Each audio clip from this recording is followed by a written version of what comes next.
So the US will be playing Bosnia and Herzegovina in their round of 32 game. Now, in the last game the US played in the group stages against Turkey, they lost with a late winner from the Turks. And so, you know, it didn't really fail the fans that went to watch the game with a lot of hopes. But that game was a dead rubber anyway, and the big hitters didn't start for the US in that game. So I don't think it has any bearing on the game against Bosnia Herzegovina. But there's an interesting story unfolding in that game, and it's one of the players from the Bosnian side called Esme Bajraterovic.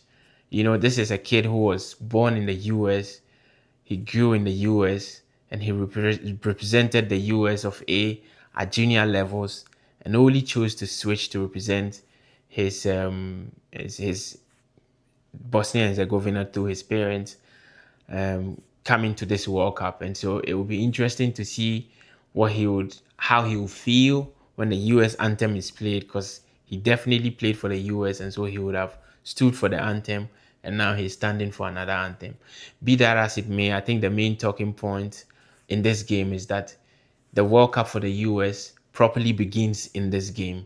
If the US wants to earn the respect of the rest of the world, whatever happened in the group stage is bygones. It's bygones now. They have to turn a new chapter, and they have to start a new story. They have to write a new history. And I favor the US to go through in this match. I know that the Bosnians are going to be a tricky opponent, because they are the team that knocked out the Italians from qualifying to the World Cup. And so they are going to cause the US a lot of problems. But I think the US will have a lot of response for them. I need not tell you about the US, because if you follow them in this World Cup, you know that they may be underdogs, but they are certainly in this World Cup to make a name for them, to write a new story, and to turn a new page on US soccer. The players to watch, of course, Weston McKennie. He's my favorite of all the players in the US national team right now.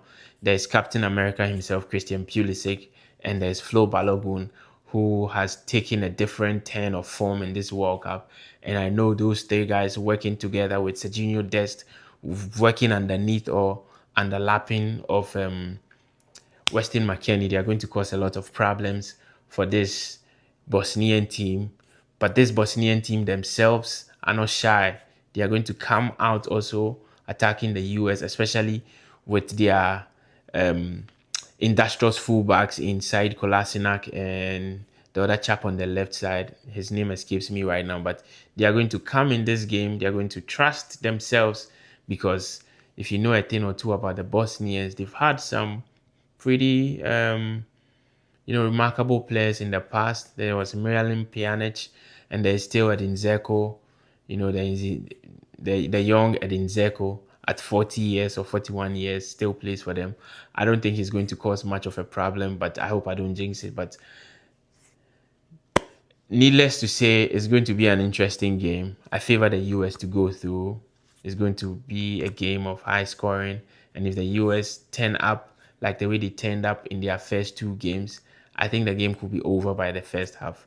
Let me know what you think in the comment section. Do you think the US is going to win, or do you think the Bosnians are going to sting the US in their home soil? Let's move on to other stories.